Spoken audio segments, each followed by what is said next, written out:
Hello, everybody. Welcome to 4 Deep Sports Talk here at the news station, 1320 AM Attleboro. I'm Justin Ferreira, aka the Sportsmaster, and now a quick word from our sponsor. This segment of 4 Deep Sports Talk is made possible by the generous support of Diesel Direct. Diesel Direct, the national fuel resource in 46 states, boosts a fleet of over 900 fuel delivery trucks. 4 Deep Sports Talk would like to congratulate Diesel Direct on its 25th year anniversary. Thank you, Diesel Direct, for your unwavering support, helping us provide a platform for high school and youth athletes in southeastern Massachusetts. So today, for this segment of 4 Deep Sports Talk, we are here with Rogers Saraiva, the new football Bristol Plymouth coach. Yep. What's your first question? What does your football background look like? Great question. First of all, I want to thank everybody for having me on here for the show. I really appreciate it. And thank you for coming. Absolutely. My football background, well, I grew up playing all kinds of sports as a kid. My father didn't want me to play football for the longest time, and then eventually kept, nagging at him to let me play Pop Warner. I grew up in New Bedford. So eventually, after wearing him down, a couple restrictions, had to come home from school, do my homework, get it all done before I could walk down to the field and play for SCYA football down in the south end of New Bedford. But when I finally got the opportunity to play, I just really loved it and felt it was the sport that I was best at. Even though I was playing baseball and basketball and all those sports, to the point where I was like, I stopped playing baseball. I really enjoyed playing Pop Warner football. Unfortunately, we didn't have a team when I was in 7th and 8th grade. So I didn't get to play organized football again until I got to high school. Decided to go to Bishop Stang High School in North Dartmouth, Mass. And played 4 years of football there. Had some really great teams that I played on. We were the first EAC champions back in 1990. Our team was 8-1, really solid football team. That was back in the day when we had the rating system. For who was going to make it to just have the Super Bowl, and I think we were a couple percentage points behind some really good teams that were above us. I think Case High School back in 1990 was above us. So had a really great career. I think we won 8 football games a year for 3 years, and decided to move on to UMass Dartmouth. And I played football there for 2 years. I was undersized fullback and special teams player. And then after 2 years, I really enjoyed playing for Coach Bill Cavanaugh. And I was just like, maybe I should think about coaching football. I don't know why. I just sort of had this itch to trying to get into coaching. Had a mutual friend that said, he was at Bishop Feian at the time, and he was like, scratch that. He was at Coyle Cassidy at the time. Yep. And he was like, if you're thinking about coaching, we got a young staff at Coyle Cassidy. Steve McGonigal was the head coach at the time. And he was like, I could talk to him and maybe we can get you on. So, sure, that sounded like a great idea. I didn't want to just be that player that went back to his old high school kind of thing. I said, this would really look like I'm getting out there, doing something different if I went and decided to coach somewhere different than where I played at in high school. So I was hired to be a freshman assistant way back there. This was, 1993.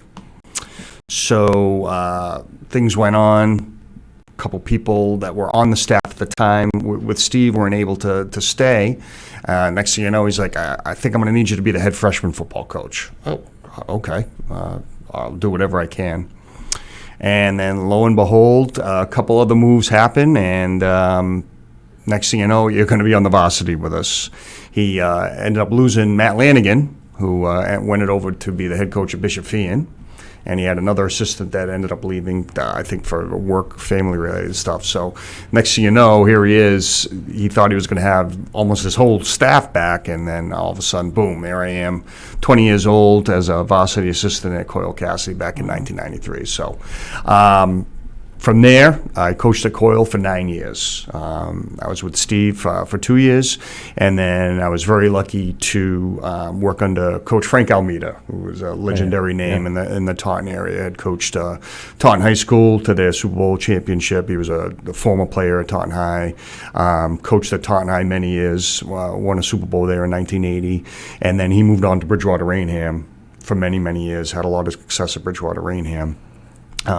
He was out of coaching for a little bit, and then when the Coyle job opened up, he got the Coyle job, and I was lucky enough to work with him. I had known him from working at Camp Wishbone when Coyle used to go there, and he was still involved. And actually, he was coaching there at Bridgewater Rainham when I used to go to that camp when I was playing at Bishop Stang. So was able to be on staff with him, and that was a tremendous learning opportunity, to get some of his knowledge and the way that he did things. And also, too, with Don Miller, who was on staff, also would coach with him at Taunton High and at Bridgewater Rainham. So learned a tremendous amount from them when I was at Coyle. So I coached from Coyle from 93 to 2001. Yeah. And then at that point, decided, I think I'm going to possibly get into coaching in college. So I was exploring a couple of different options. Almost went to be like a grad assistant at Springfield College. I was going to try and go there, get my master's degree, even though I was a little bit older than what the typical grad assistants at that point. But that didn't work out. And I was lucky enough that UMass Dartmouth came calling. So Coach Kavanaugh that I had played for, some of the players that had played for us at Coyle were playing for him. And so, there was still the connection there. And then, 2002, I was lucky enough to be on staff there at UMass Dartmouth. And that was a tremendous opportunity, immensely. We had a great season in 2002. That was an undefeated team. Went to the Division III tournament in football. It was just a great experience. We were undefeated NEFC football champions that year. Tough game out in Muhlenberg College out in Allentown, Pennsylvania. It was a long day, but didn't detract from a great season that we had. So I was there for 4 years and enjoyed that immensely. But I realized that was a huge commitment to be involved in coaching football. And at the time, all the staff was all part-time. They were all teachers. So it was very difficult compared to when you're looking at staffs that have full-time coaches. It's just a tremendous advantage. So it's amazing what Coach Kavanaugh was able to put together with a staff and get the results that he did over the years when, he was really behind the eight ball compared to some of the other staffs. But in addition to coaching, I was involved in officiating a couple of the sports, basketball, baseball at the time. So I really felt that pull. I was doing 3 seasons, and I was like, man, this is difficult. I really enjoyed coaching at the collegiate level. That was fantastic. But then I realized I'm probably going to have to cut something back somewhere at the time. And I was teaching at Bristol Plymouth my first couple of years while I was still coaching at UMass Dartmouth.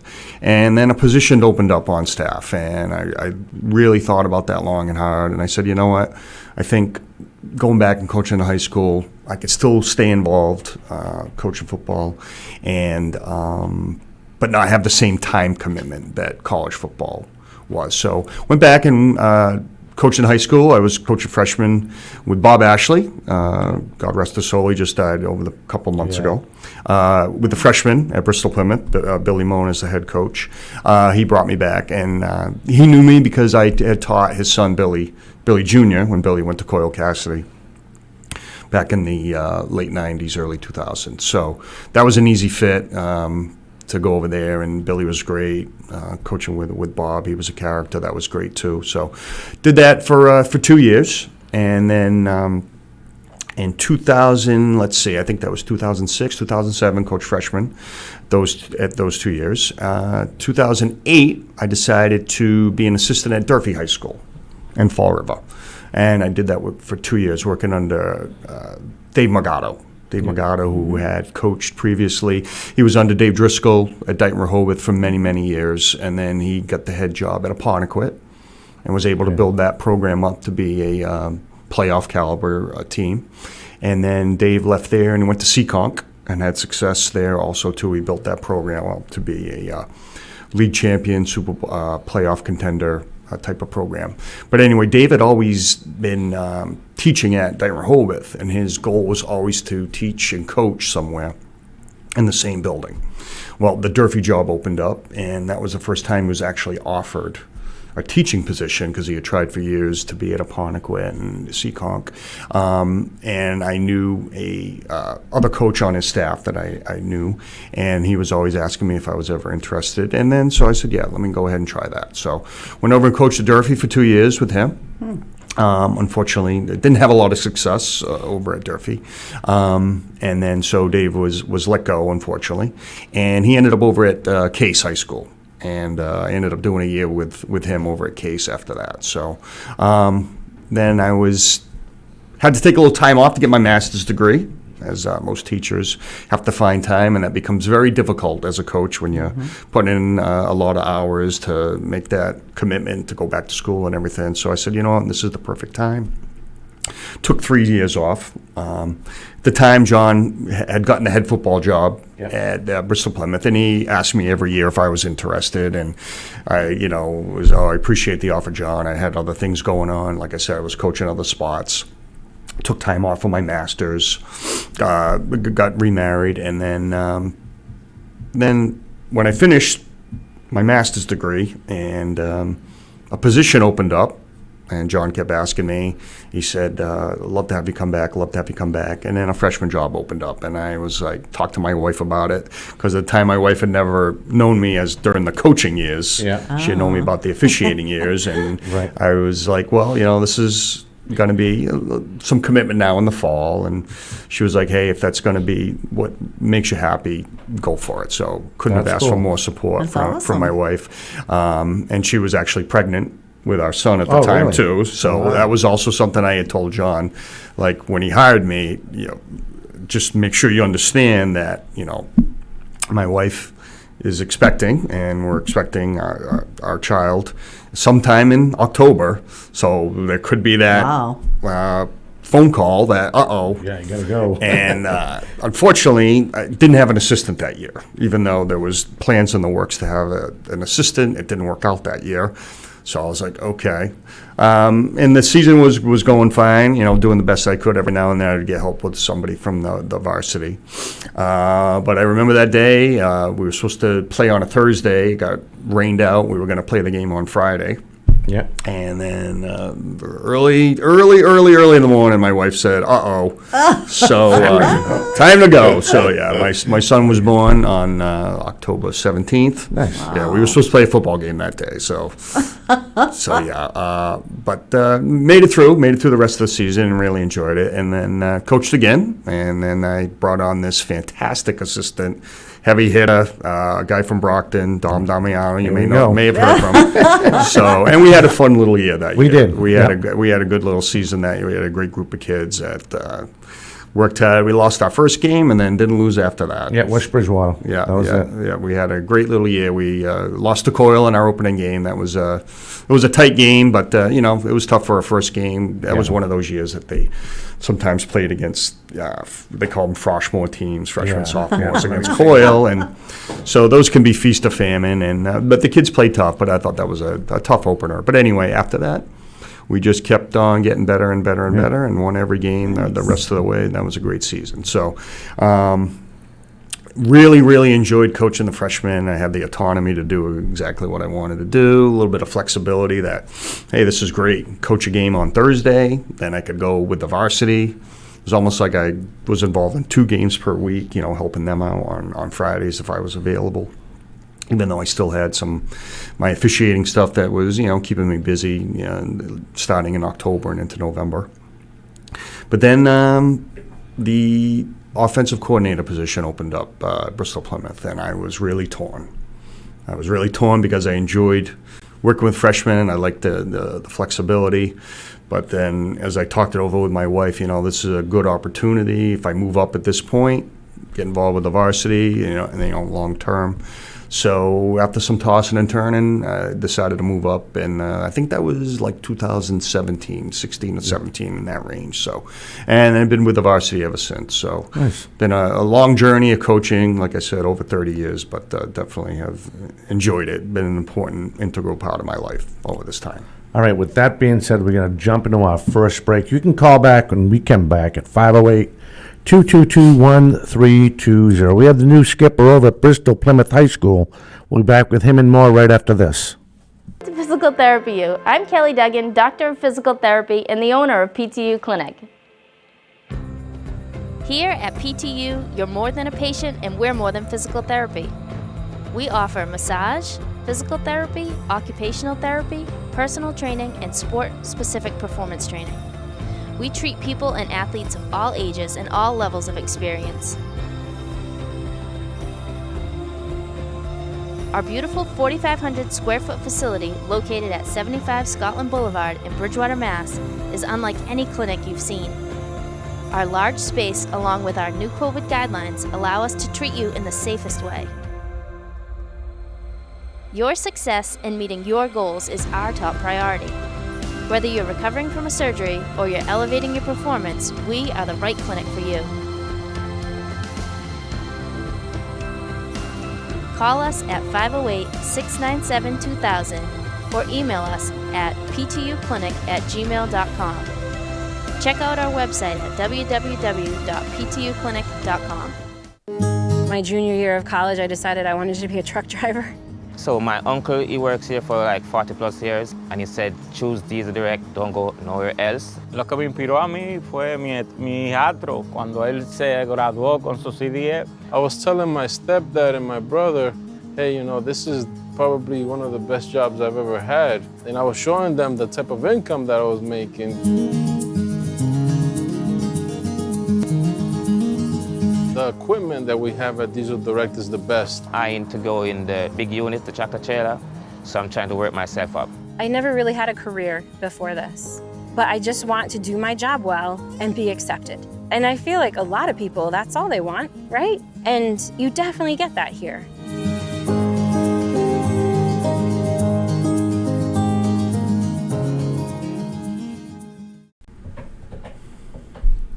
And we are back with the new Bristol Plymouth football coach, Coach Roger Saraiva. Sorry if I butchered that name. Saraiva.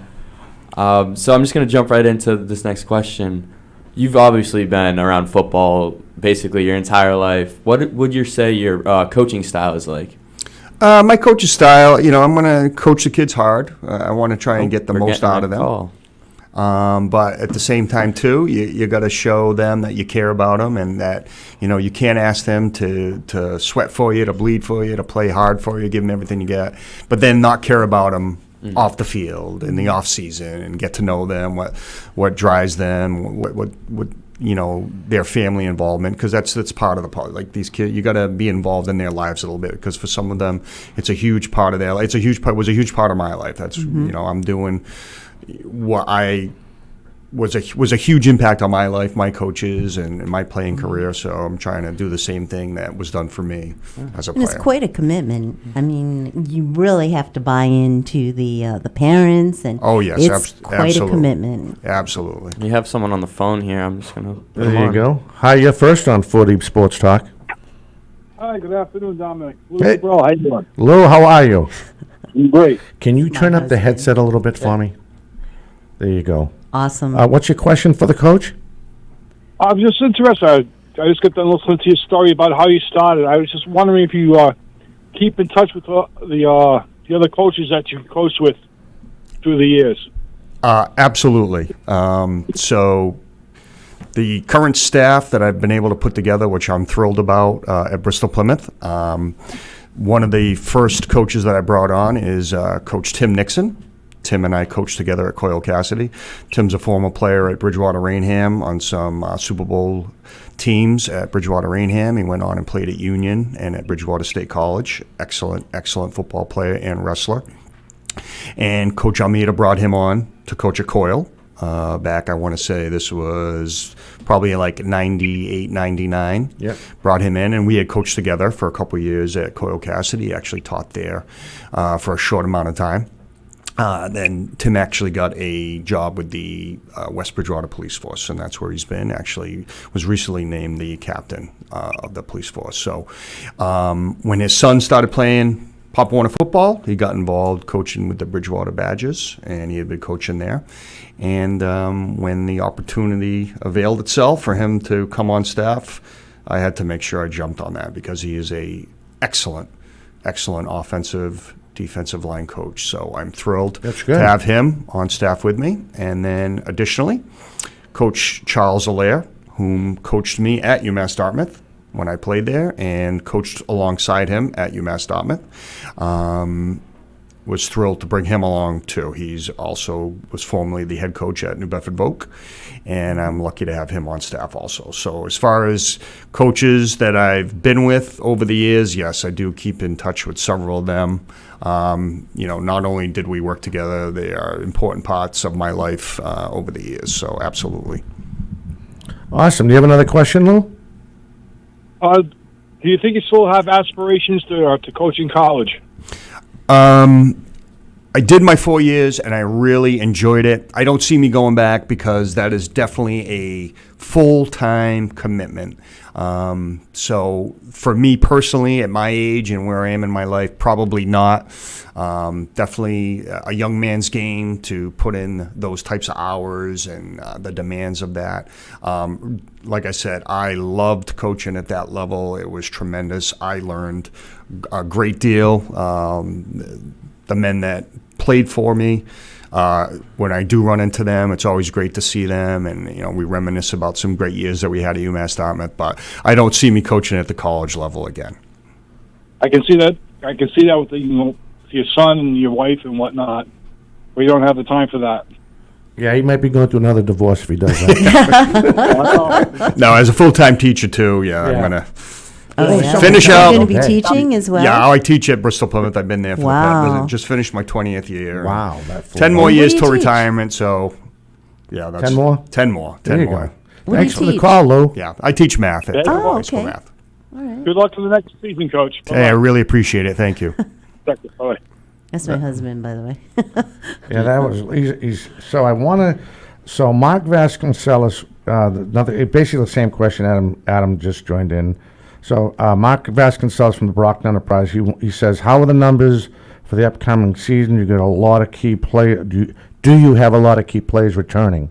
We're blessed. Our numbers are healthy. We've had years where we've had bigger rosters. I would probably say on our varsity JV, we're going to be somewhere in the 50 range. I would probably say on the higher side of 50-ish kids. Again, people that sign up and say they're going to play versus do they actually show up that first day in August. Sometimes that can be a little bit different. Sometimes things happen, life changes, what happens at home. Some kids would say they're going to play, they have to go and work, and we're a vocational school. We're trying to train kids to work in the workforce, so sometimes some of them, they're like, they can't walk away from that paycheck, and it's hard. We try to tell them, hey, you're going to work for the rest of your life. Don't give up on things that you only have this one shot at doing. You can't replay high school. But unfortunately, that does happen occasionally. So with the varsity JV, like I said, we're probably around the 50 number, which is a healthy number. And then as long as I've been there, we've traditionally had a freshman football team that's been somewhere in the 30s. So our numbers are healthy compared to some other spots around the state where sometimes, their entire program could be 30 kids total. So we're very blessed as far as the numbers, and I don't see anything that would dissuade me from those numbers maintaining. But any given year, you can have a hiccup with your numbers. So it's really early for us. I would say right now we probably have at least 12 or so freshmen, just true freshmen that have signed up for freshman football. I anticipate that number growing as things get closer to the actual start of the season, as parents start to look into how do I sign my kid up and how do we get them involved and all that stuff. So I'm not too worried about that. But yeah, our numbers have been pretty healthy. So coaching and being around, collegiate ball and high school ball, you have all these brand new assistant coaches that want to eventually probably be head coaches. what have you learned, or what advice could you give them to make that next step forward? I would say this: everyone has aspirations, you know, and even when I was younger, I had aspirations. You know, I think at one point I was like, you know, my goal in life is to be the head coach at Coyle Cassidy. You know, if you had asked me that question 30 years ago. But then sometimes life takes certain detours, but sometimes you just have to be patient. Sometimes people think that they're ready when they're really not. And there's so many things that go into it. So don't rush it, because sometimes you don't get that do-over. If you rush it that first time and you fizzle out, sometimes it's very difficult to get that second chance. So sometimes a little bit of patience, a little bit of seasoning, a little bit of experience definitely will help people down the road. You know, sometimes were there other opportunities that I pursued? Yeah, you know, I had applied for other head coaching jobs in the past. They didn't work out, so be it. You know, it wasn't my dead set ambition to make sure I get a head coaching job, get a head coaching job. My goal was to find the head coaching job that fit me the best. And, you know, I knew at some point, you know, John was going to be stepping down and retiring at some point. So for me, it was just, you know, waiting patiently for when that opportunity arose, because I really didn't want to coach anywhere else but Bristol Plymouth. Right. So how long were you an assistant coach there? At Bristol Plymouth, Yeah. I put in, let's see, two different sets of 2-year stints as a freshman coach, so 4, and then as an assistant there, I think, let's see, since like 17. So I did an assistant there probably about 12 years. Wow. Yeah, 12 years there. Wow. Yep. Well, kudos to BP for hiring within. He's really a good guy. know? Don't make this tough thing go. He's really a good guy. I'm sure he Appreciate it. No, I appreciate it. I appreciate the administration having the faith in me. They do have a knack for hiring within and moving people up the ladder there at BP. Right. So I had the pleasure to work with him and 5 other coaches at the freshman. And I loved the freshman level, and they knew I was just coming off the youth level, so they knew I could relate to these other kids. But when Roger coaches, Roger actually teaches, not that the other coaches teach. Some coaches believe if they throw their voice out there to a point, the kid's going to give in, but he's not going to understand the right place where to step if you're going to the, you know, as far as linemen go. How to exchange the ball between the quarterback and the running back. And that's one thing Roger always used to teach the kids. That it was more structured for freshmen, because Roger used to tell them, forget what you learned in Pop Warner football. Forget what you learned on CYFL. He said, they got you the fundamentals. Now we're going to get you ready so we won't get you hurt, right? That was kind of, not to that, you know. Yeah. But basically that was it. So that's what we did. We went into it, and I followed his lead, and everything worked out good. And he brought it up to the second level, which he didn't have to be so more demanding, but it was a lot more repetition. And if he didn't like it, he would stop. If he didn't like it again, they would stop and they'd work on it. And that's the teaching aspect. Not that these other guys weren't coaches. I mean, weren't great. They were all great coaches, but he had a different fundamentally the way he went in to teach stuff. And that's what I noticed. And then I tried to carry that on when I was still down there. You know, not as good as him, but I tried, you know. So every time I got upset, I'd tell the kids, you got to stay off the sugar cereal. You guys eating way too much sugar cereal. You're not focused and trying to, you know, lighten the mood. And it was a lot of fun. So I have another question. This is from the Quincy Sun. This is Tom Joyce's question. And he says, how's it, basically the same thing Adam said again, but the transition from assistant coach to head coach, how has that been with you, you know, going with John stepping down and you taking over? I mean, this might have been said before, but I hope this ain't repetitious, yeah. It's honestly been pretty seamless. Yeah. One thing, and I'm super appreciative of John, when I moved up to coach the varsity with John, I told John, I said, hey, you know me, you know what I'm going to do, you know what I'm going to be involved with. And he kind of gave me the autonomy to just step in and then sort of take control of a certain thing. So the framework stuff, a lot of the stuff that was done behind the scenes, I took care of it, and I had no problem doing that. So it's really been kind of seamless, working on things in the off season. Obviously, used to do all this stuff with him too, but I was always involved in a lot of that stuff. So this past year, where things were in motion a little bit, it was relatively seamless behind the scenes to take care of stuff like that. So Right, and you probably weren't surprised with that at all. no, not surprised, not surprised. All right, let me just get this out. For Rogers Craftsman, this is how their season's going to start. They're going to start on the road against New Bedford on September. New Bedford Vogue. New Bedford Vogue, I'm sorry. They're going to kick the ball off at 6:30. Then on the 19th, South Shore at South Shore Vogue. No, actually, we're gonna. You're going to play at Southeastern. We're gonna play at Southeastern. Okay. We're in Nomads because of the school construction. That's right. Yeah. I keep on thinking Taunton High. So they're going to. That's a home game against South Shore Vogue at 7 p.m. the 28th. They will go to Upper Cape and play the Rams at noontime on that Saturday. On October 4th, Greater Lowell Tech, they will go to Taunton High and kick the ball off at 6 p.m. On the 10th of October, they will be home against Tri-County, right, at 6 p.m. Does that sound correct? Tri-County at Taunton High. Yeah, so it's a home game. They'll kick the ball off at 6 p.m. Then they go to Southeastern over in Easton. They'll kick the ball off at 7 p.m. on the 17th of October. Then they'll host Diamond, the Bengals, at 7 o'clock at Taunton High. Last game of the regular season is at Old Colony. They get lights there now on November 1st, and followed by their traditional Thanksgiving Day rival game, of course, that is at Blue Hills, but this time at 6 p.m. They get lights there now over at Blue Hills? They have portable lights. Oh, okay. I don't remember lights. So if you guys want to dive in, we got to step away. Yeah. All right, so we'll take our second break as this hour flies by. We have the head coach, Roger Saraiva, from Bristol, Plymouth High School. You can call in when we get back, 508-222-1320. We will be back with him and more right after this. To Physical Therapy U. I'm Kelly Duggan, Doctor of Physical Therapy and the owner of PTU Clinic. Here at PTU, you're more than a patient and we're more than physical therapy.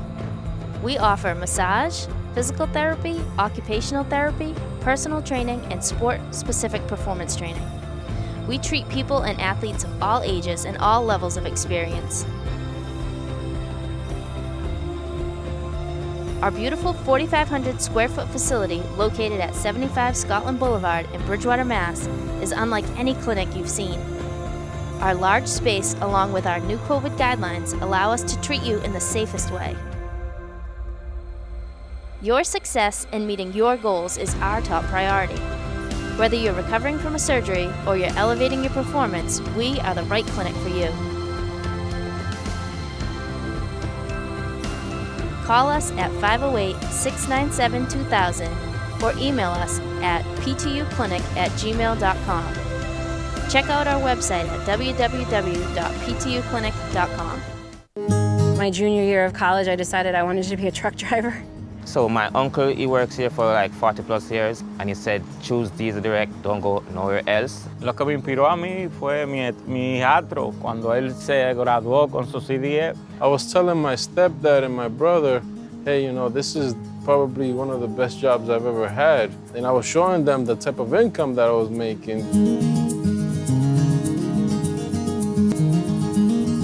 The equipment that we have at Diesel Direct is the best. I aim to go in the big unit, the tractor trailer, so I'm trying to work myself up. I never really had a career before this, but I just want to do my job well and be accepted. And I feel like a lot of people, that's all they want, right? And you definitely get that here.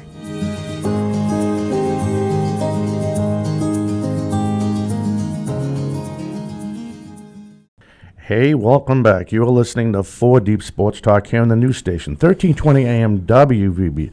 Almost said VBF. WARA, I did say it. And online, all one word, 4deepsportstalk.com. We have my good friend and the new skipper over at Bristol, Plymouth High School, Roger Saraiva, and we're going to dive into his schedule. So the first one we got, Rod, you guys are away, kicking the ball off on 6 o'clock, 6:30 against Greater New Bedford Vogue. Yeah, let me first say about the schedule. I'm really thrilled about our schedule. One of the things that I really felt was important was for us to play against equal competition. And when I say equal competition, we're playing in a completely all-vocational schedule. I thought that was extremely important. So we had 2 openings on the schedule. This is one of the seasons where you have an early Labor Day with a late Thanksgiving, which creates an extra week. And you have what's called either the 1A date or the week 1. So we had an opening with week 1 because our normal opener had been Old Colony, but Old Colony moved over to our side in our division in the Mayflower Athletic they Conference. moved into the lodge? Yeah, so they moved over to the lodge along with South Shore of Oak. Oh, wow. So that it picked up two games, and we had been playing both of them as crossovers. So it's not like we picked up new opponents, but now with the way the league gets scheduled, that Old Colony game was no longer an opener. We're actually playing them as our last league date. Well, I think that's November 1st. Yep. So that presented 2 openings in our schedule. The first one that we filled, I saw that there was an opening with Greater Lowell. It's a vocational school. It's a vocational school that's a large school. It's bigger than us. They have 3 levels of football, which I think is important, varsity, JV, and freshman football, because sometimes scheduling becomes tricky when you have programs that don't have freshmen, and we want to have our freshmen have a complete schedule. So when that opening occurred, we saw that, had my athletic director reach out to them, and we were able to book that game. Nice. And we have that on the schedule. I was like, that's perfect. So then it was, okay, let's find a week 1 opponent. And one of the quirks of having that 1A versus week 1 is you might find a game that's 1A, but then you can't play them the next year when it goes back to the regular 10 weeks that you have available. So I didn't want to find an opponent just for one season and then have to turn around and find another week 1 opponent going forward. So there was a couple ideas. We had played West Bridgewater, who had been a league opponent, and they were going to be in our league until they made the jump to the South Coast Conference. So I was trying to get that game because I wanted to keep that game on the schedule. Good quality opponent that's not that far away from us. But they're opening up, I believe, now with Rockland. So we couldn't make that match up, and I really wanted to find an opponent that was going to be every year. So was looking around. Lo and behold, Greater New Bedford reached out to us, and we had played them previously. It's a vocational school that's 30 minutes away, so it was always a good matchup. Yeah. But for whatever reason, we hadn't been able to make it happen. And even though I didn't want to just do a 1 year, 1A versus 1 kind of thing, their athletic director said, hey, if we can make this work this year, we'll make that our week 1 game going forward. So when that was put forward, I said, you know what, that's a no-brainer. We're going to go ahead and do that. So going to open with them, and then we'll get into some of our league opponents, South Shore of Oak.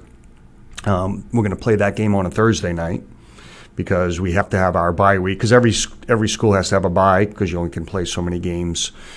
Even though there's 11 weeks, you can only play 10 games. So we'll have a bye after the Greater New Bedford game. And that's going to be a big challenge for us. That's a school that's definitely a little bit bigger than us, definitely playing a tougher league. But we want to be competitive at that level, playing against better competition.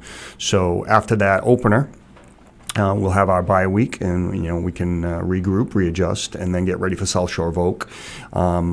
We did not want to play that game on a Saturday. That was the only date that Taunton High had available. First of all, let me say Taunton High has been a gracious host, taking care of us, accommodating us while we're in the transition, while the new school's being built and we don't have our facility back on campus. But they did not have Friday open because they had something on site, and they didn't have Thursday open. Okay. So they had Saturday. Well, luckily, Southeastern Voc was gracious to let us use their facility so that we can play that game on a Thursday night. So we don't have as much of a big gap from playing a game and then waiting, almost two full weeks to play again. So we're going to play that game on Thursday night, play South Shore Voc as we play a league opponent. And then we're going to play a crossover game with Upper Cape that we've been playing them for the past couple of years, and that's been a good game, good program. So we'll be playing down there. That's our only Saturday game because, they don't have lights as of right now. I think going forward they're going to have lights. So most of the teams in our conference will have lights. I think there'll only be one if Upper Cape, because they're working on a football facility down there. Oh, okay. Then after that is the Greater Lowell game.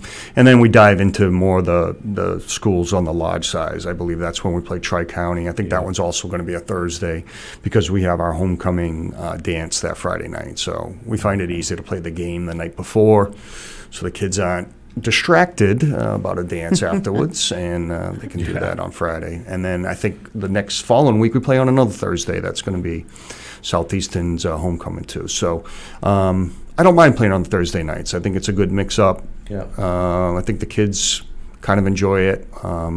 Sometimes you're one of the only games in town. Sometimes you can get a decent little crowd. So we don't mind playing on the Thursdays as long as everyone else is accommodating and can do that too.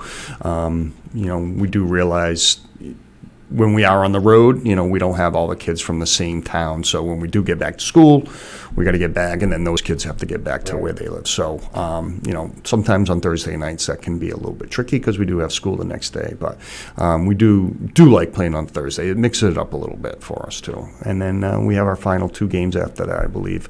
We have Diamond. And then Old Colony. So really, really, really like our schedule, the way it's set up right now. All right, my question, because I love the MIAA so much, right? Like Lucy? Yes, you do. He's never listened to a playoff show. So my first, maybe you know where I'm going with this.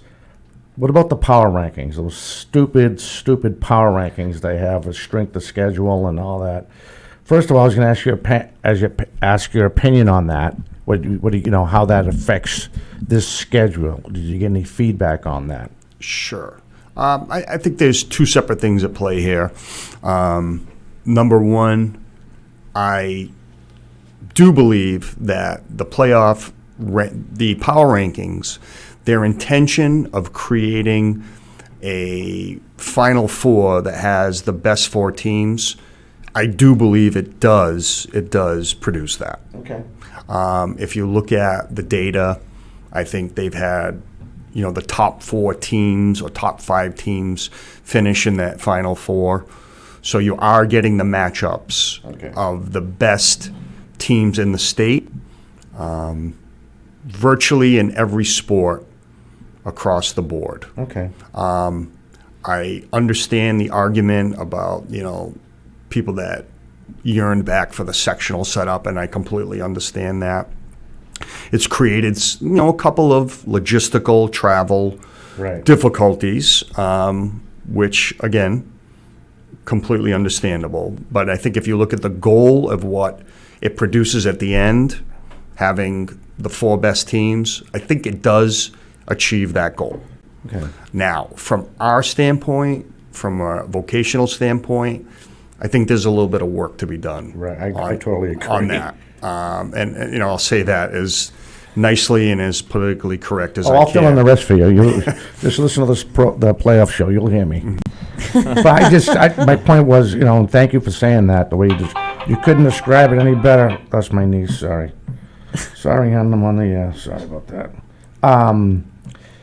So like when West Bridgewater qualified and they were 10-0, and they didn't even get a bid, I think that was a tragedy.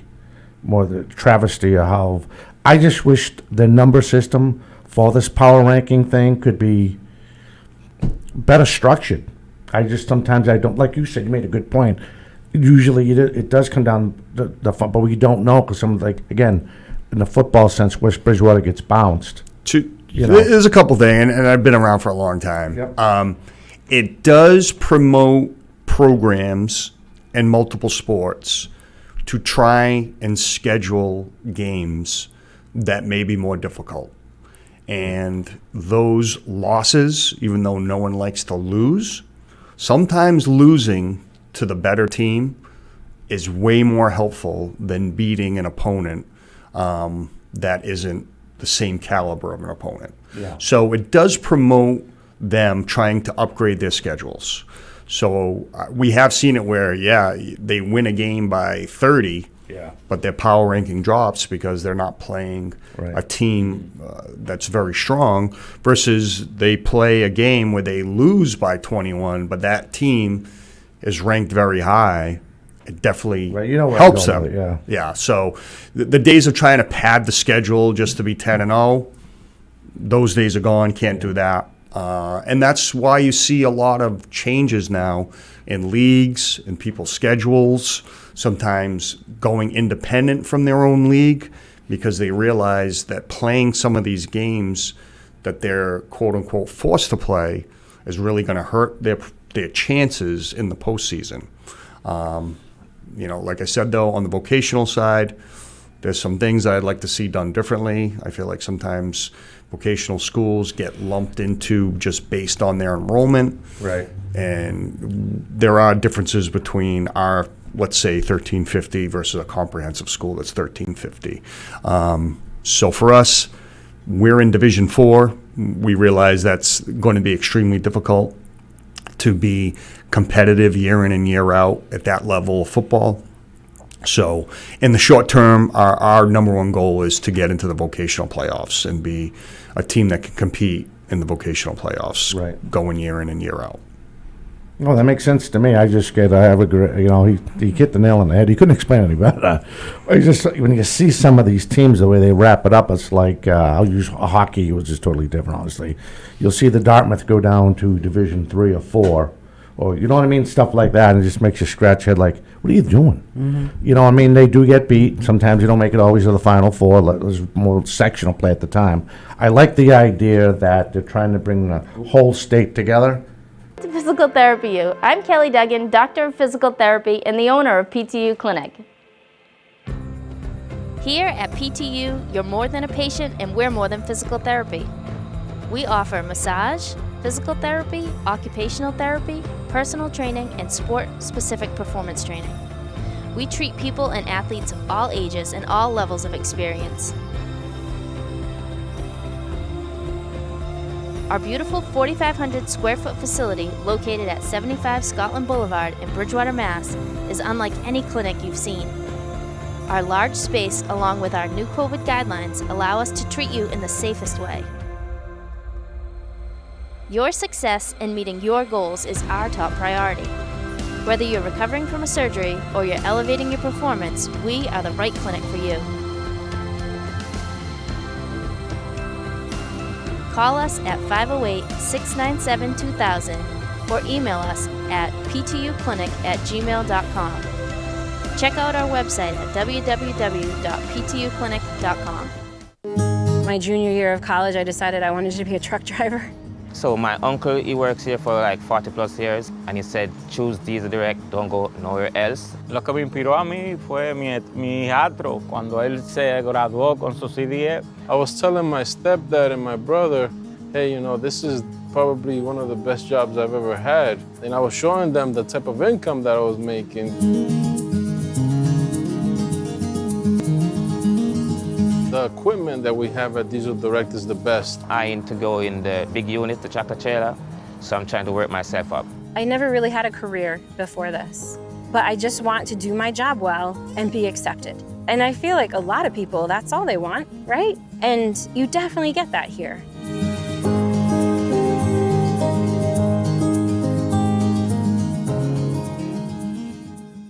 I got you. Hi, everybody. Welcome back to 4 Deep Sports Talk. We apologize for the technical difficulty we had before.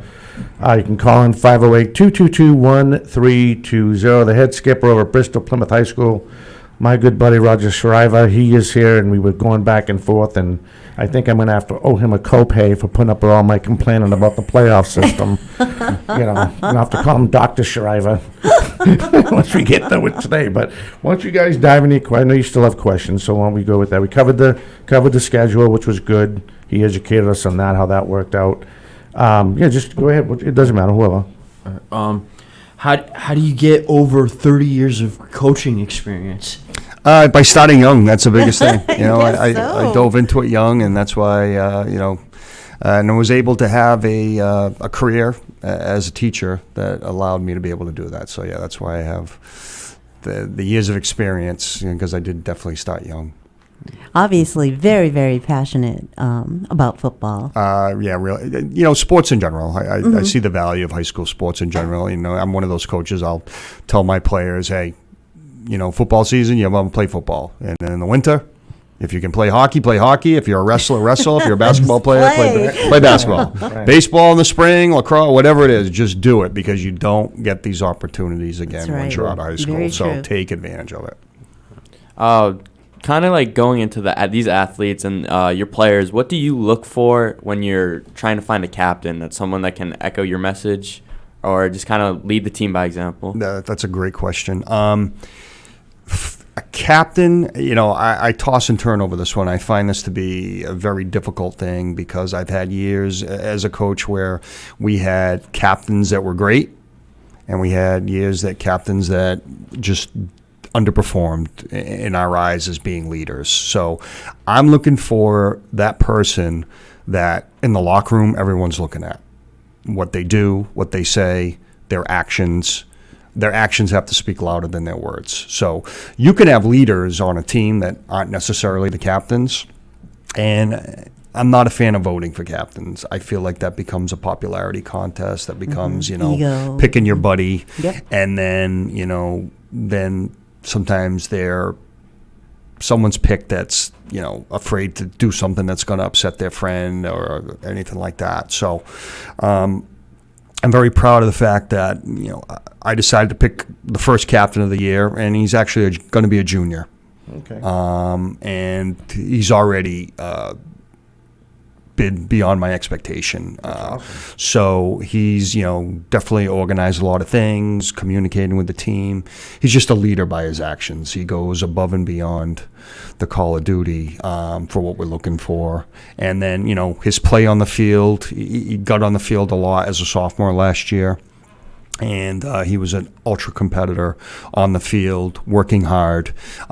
He's a excellent wrestler. I think he came in third in New England. Wow. in wrestling. So looking for someone that is going to work as hard as humanly possible to try and get results done. Because if they lead and they work hard, everyone else around them are going to want to try and follow. Now, So do that's you what just I'm have the looking for. one? I'm sorry. As of right now, I just have the one. Okay. That doesn't mean that we won't have more. Right. I like to see how things are playing out once we start, because I think you're going to need more voices.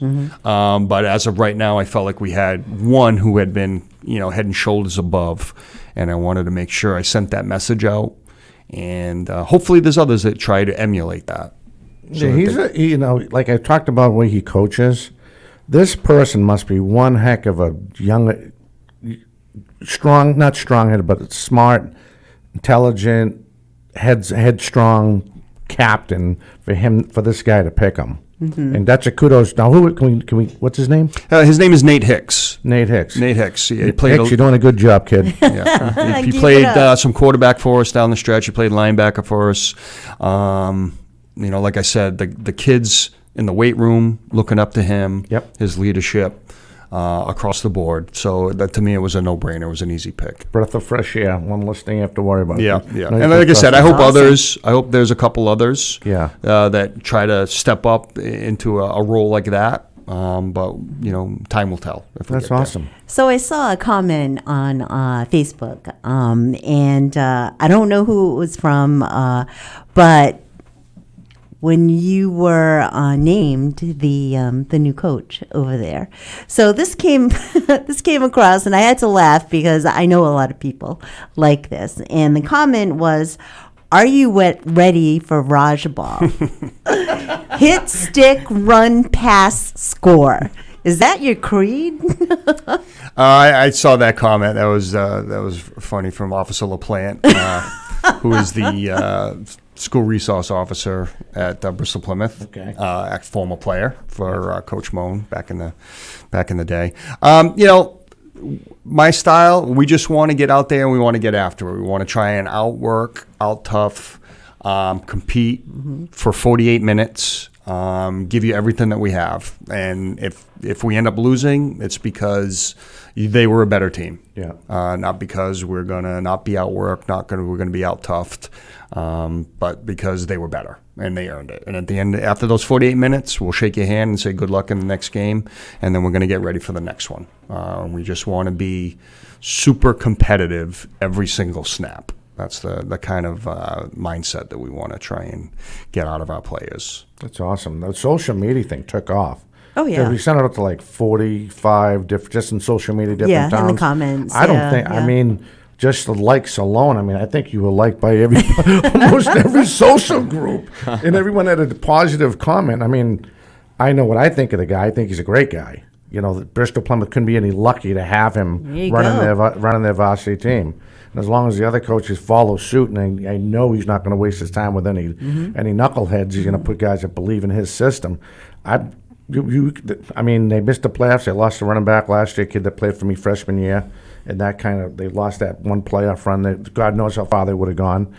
And this other kid, Hicks, sounds like a ball player, and if they can have any more guys in that regime, they're going to go far this year, really far. We had to play with a lot of sophomores last year out of necessity. So we got a group coming back that has some experience. So we're looking forward to building on some of the things that we did last year. So awesome. We still got a ways to go, but we're cautiously optimistic that we can have a very competitive season. All right, so we're getting close to the bewitching hour. Yeah, so 12:58. So please let us know. First of all, thank you very much for coming on. I appreciate it. No, thank you. Yeah, great guest. Because you guys don't have to worry about playing Attleboro, North Attleboro. Of course, I'm joking. I know the station, WARA 1320. You want to wish you the best. Thank you. In your new position. All of us here at 4 Deep Sports Talk, especially me, are really excited to see you grab that job and do what you're going to do. I'll just be I'll be the fat guy in the sideline with the 4 Deep Sports Talk, probably with the pretzel in my hand and the water, watching Roger do his dance and get those guys going, which is always fun to watch. And I don't know if you have anybody you want to shout out to before we call it a day, call it the hour? I want to obviously thank my wife for supporting me, letting me make decisions like that, and my family. I want to thank the administration at Bristol Plymouth, Dr. Malgo Hayes and Principal Gannett, and my athletic director, Mark Labita, for showing the confidence and being able to name me the head coach. Thank the coaches that are going to work alongside me. And, it's very easy to say it, but you got to have players. So I appreciate the players that have played for me over the years and, those great relationships that I still have. And, nothing makes us feel better when all of a sudden you look across the sideline and someone that you coached is coaching over there too. So that whole pay it forward, that you made a difference, and they're trying to carry that torch forward to the next generation. And that's why we do this. Awesome. For Luce Cabral, Justin Furrow, the sports master, the man doing all the hard work, our intern from Quinnipiac, Vince and Quill, Catherine Collin will be back momentarily, hopefully within the next couple of weeks. I'm Dominic Damiano. We hope you enjoyed this hour of 4 Deep Sports Talk. Again, the distinct privilege of talking to the new skipper at Bristol Plymouth High School football coach, my good friend Roger Saraiva. We will catch you next time. Everyone have a fantastic weekend. 4 Deep Sports Talk would like to thank its supporters, including PTU Clinic. Find out more about Bridgewater and Buzzards Bay's newest physical therapy clinic and what they have to offer at ptuclinic.com. Adria Restaurant and Banquet Facility located at 436 Oak Street in East Bridgewater. Visit adriarestaurant.net for more. Diesel Direct, your reliable source for fuel delivery. Log on to dieseldirect.com to get more information. And by the New England Knockouts, Brockton's brand new Frontier League baseball team. Get your tickets for the inaugural season today at knockoutsbaseball.com.